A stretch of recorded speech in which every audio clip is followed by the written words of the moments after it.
tak už nevím kolikátá etapa, ale myslím si, že 10. Dneska pokoříme hranici 1000 km a finish je ve vesničce Úder. Malá reklamní vsuvka, jedním z partnerů toho mého velevýletu a taky přispěvatelů do Pomozte dětem je Strabag. Strabag Česko konkrétně, ale tady jsem projíždím okolo stavby dálnice, kterou realizuje Strabag místní. Taky tam není miliarda lidí navíc, prostě dělají tak, aby to bylo efektivní. 21. kilometr dnešní etapy a já už jsem zase schovaný na zastávce před deštěm. Chčije a chčije. Je po dešti, frčím dál, kilo musí padnout. A já pokračuji po cyklotrase poměrně malebným Švábskem. Tož to je barák jak svině velký, co?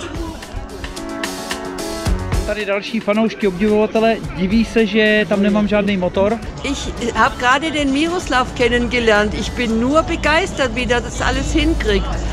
Ich komme jetzt aus Homberg-Efze, das ist in Nordhessen in der Nähe von Kassel. Zastávka číslo 2 na dnešní trati. Tentokrát taková krásná zavřená dřevěná. Tady by se dalo si i lehnout. Na venku trošičku prší.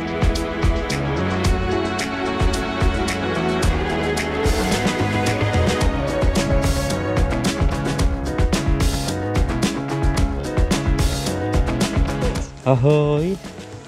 Farmit. Jo. Pašák. OK. 999 km. Já mám defektík. 1000 km ve stechnech mám, že mi hrozí zavření, vím.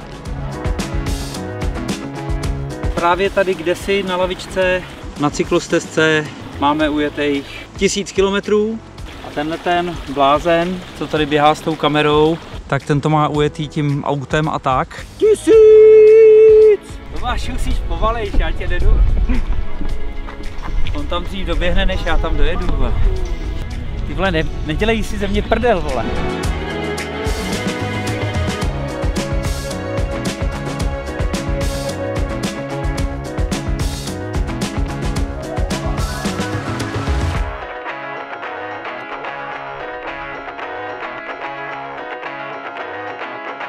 To vypadá jak sjezd do Velkého Března, a to jsem nemusel jezdit až sem. Já jsem se zdržel na semaforech, protože semafory ve městečku Úder jedou i ve 10:45.